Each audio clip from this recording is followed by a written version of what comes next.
presque de l'info. C'est la revue de presque de Nicolas Canteloup.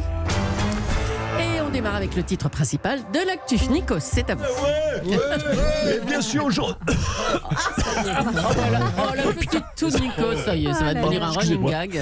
Excusez-moi, heureusement que c'est la fin de saison. Oh, ça, je vais crever. Excusez-moi, ouais, super matinale. Avec un scoop, excusez-moi, chers auditeurs, un scoop sur le King of the Pop. Eh oui, il est probablement le pédophile le plus funky de sa génération. Ce matin, Europe One rendait hommage à Michael Jackson, 10 ans déjà, son âge préféré. Bon, la good news, c'est quoi? La bonne nouvelle, c'est que, oui, parce que je parle français et anglais bilingue. Oui, on a vu, oui. Voilà, la good news, c'est que ses fiancés de l'époque sont majeurs aujourd'hui. Voilà, si vous n'avez pas vu Michael Jackson en concert, vous pouvez le voir en pierre tombale grâce à Europe 1, car on vous a donné l'adresse tout à l'heure du cimetière de Michael Jackson. Europe 1, partenaire du cimetière de Michael Jackson. Voilà, on vous fait kiffer. À toi, July. Merci, Nikos.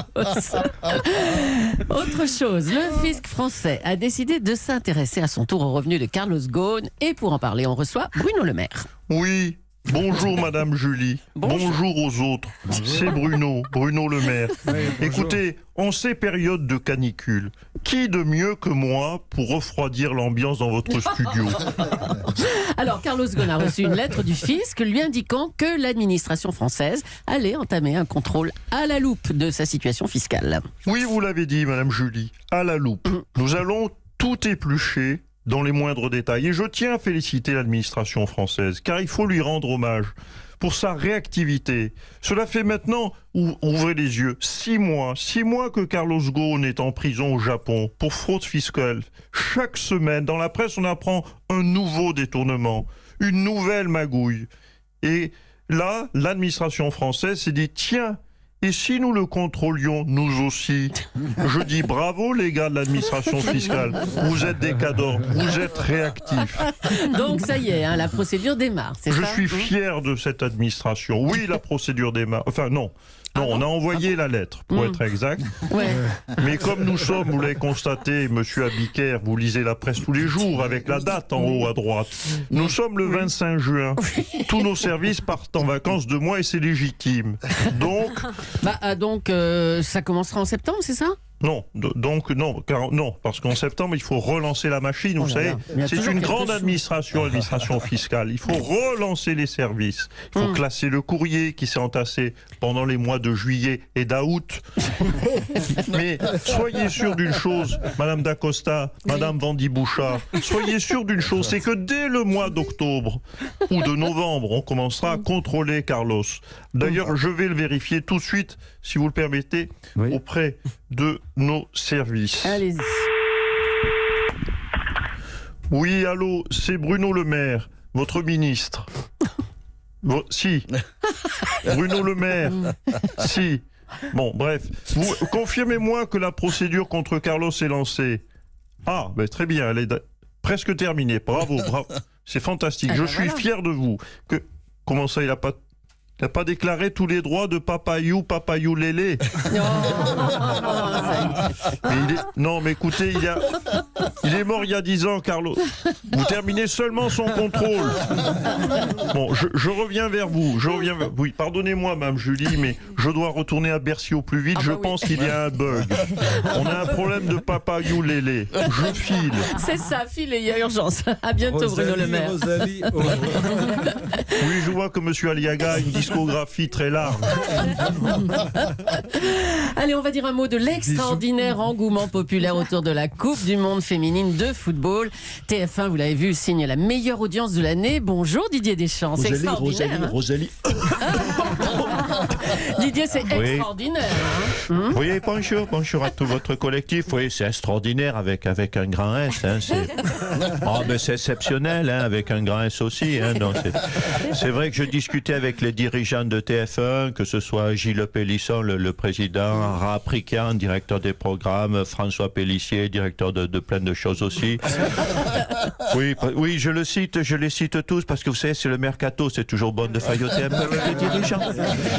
Bon, c'est sûr que les dirigeants de TF1, bon, financièrement, on va le dire, ils sont fans de Coupe du Monde féminine. Bon, c'est sûr que sportivement, ils en ont rien à cogner, mais financièrement, je dois dire qu'ils adorent, ils sont fans. Financièrement, oui, c'est ça. En tout cas, ces filles nous bluffent, on les découvre, on les aime, on se dirige forcément vers l'âge d'or du foot féminin dans quelques années, vous pensez pas? Oh non. Attendez, c'est un peu court comme réponse, Didier. Oui, bon, pardon, oui, je développe.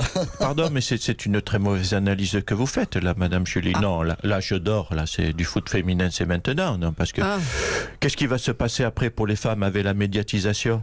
Les salaires des footballeuses vont exploser avec un grand S. Oh là là. Oui, ça fait 3 fois la même vanne, mais vous savez, c'est la canicule pour tout le monde. Donc voilà, les salaires vont exploser, les joueuses vont faire comme les garçons, elles vont se faire tatouer de partout, elles vont acheter des voitures de sport vulgaires, elles vont se faire des coupes de cheveux à la con, elles vont finir par aller aux putes. Bon, donc voilà, l'avenir du foot féminin, on peut le dire aujourd'hui, il n'est pas brillant. Alors Didier, un mot de l'avenir de Neymar. Dani Alves, son ami brésilien, quitte le PSG. Neymar va se sentir bien seul, vous le voyez aller où d'ailleurs? Au Real, à Barcelone, où ça? Non, Real, non, Barcelone non plus, non, je pense que le poste idéal pour Neymar, vu ses passions et son état de forme, je pense que c'est vendeuse chez Sephora. Alors il peut très bien être soit sur les ailes du côté des parfums, soit en tête de boutique côté make-up et gloss. Non, franchement, il sera plus à l'aise chez Sephora que sur un terrain de foot. Bon, maintenant, le souci, on va pas se le cacher, c'est le salaire. Est-ce que le FC Sephora va accepter de payer 2 millions d'euros mensuels une vendeuse? Je n'en suis pas totalement certain. Eh ben nous non plus, Didier. À bientôt. Bravo. Belle analyse. Arrête. La canicule qui est déjà présente va s'accentuer jusqu'à jeudi. Elle fait peur, elle nous rappelle celle de 2003 et ses 15 000 décès. La ministre de la Santé Agnès Buzyn a même déclaré qu'elle serait plus dure à supporter à cause de l'humidité. Bonjour Gérard Rolls. Génial. Et c'est Gérard Rolls. Mobilisez-vous. Il faut battre ce record de petits vieux caniculés. Le compteur de papy-mamie était de 15 000. 15 000, on peut faire bouger les choses.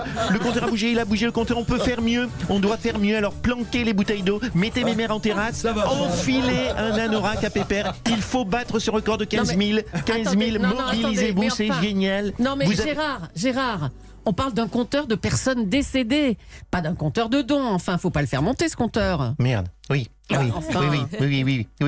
Oui, autant pour moi. Et voilà. Non, comme j'ai arrêté la télé déjà il y a un petit peu de temps, je suis à la retraite, j'ai un peu paumé des réflexes. Pardon. Oui, génial, pardon. Bon, on va vous laisser, Gérard Rolls. Je vous aime, génial. Vive le sport. Au revoir. Ces canicules là que nous vivons seraient ponctuelles. On pourrait retrouver des étés normaux dès 2050. On va demander l'avis d'une spécialiste de l'écologie et du climat, Ségolène Royal. Bonjour. Alors, votre avis sur cette canicule? Oui, vous voulez vraiment mon avis, Mme Leclerc, Mme Dacosta, Mme Bouchard, je ne salue que les hommes. Oui. Merci. Mais oui, on veut votre avis. Vous voulez vraiment mon avis? Bah oui. Bah, écoutez, c'est bien fait pour vos gueules. Vous avez tous crevé de chaud, c'est mérité. Vous n'aviez qu'à pas snobber mes mères. On n'a pas voulu de moi l'écologie, on a préféré François de Rugy, un monsieur sans cravate et sans charisme, alors démerdez-vous. Demandez-lui de vous installer la clim. Je vais vous dire une chose, fuck you.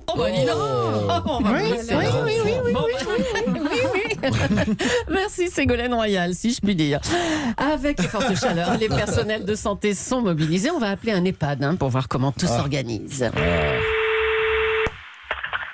Oui, bonjour, maison de retraite des Pétignats de Bordeaux-Mérignac, Christiane à l'appareil. Ne quittez pas, je vous fais patienter en musique.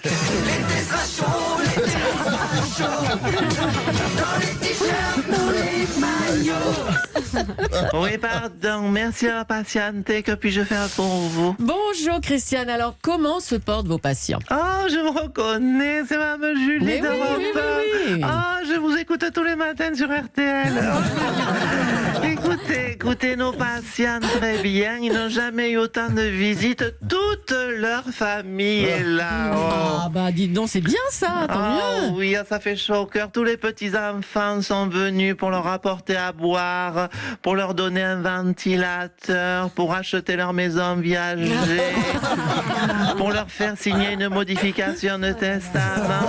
Ah oui, on sent que ça rapproche les générations, oui. Ah, et puis on prépare l'arrivée des nouveaux. Bah, c'est-à-dire Ah ben notre directeur nous l'a dit, il nous a pris en réunion, il nous l'a dit.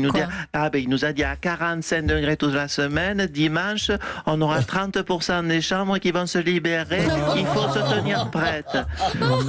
Donc on va avoir plein de nouveaux patients. On va les accueillir comme dans les bronzés. Oh là là À là la là. maison des pétunias, il y a du soleil et il n'y a que de ça.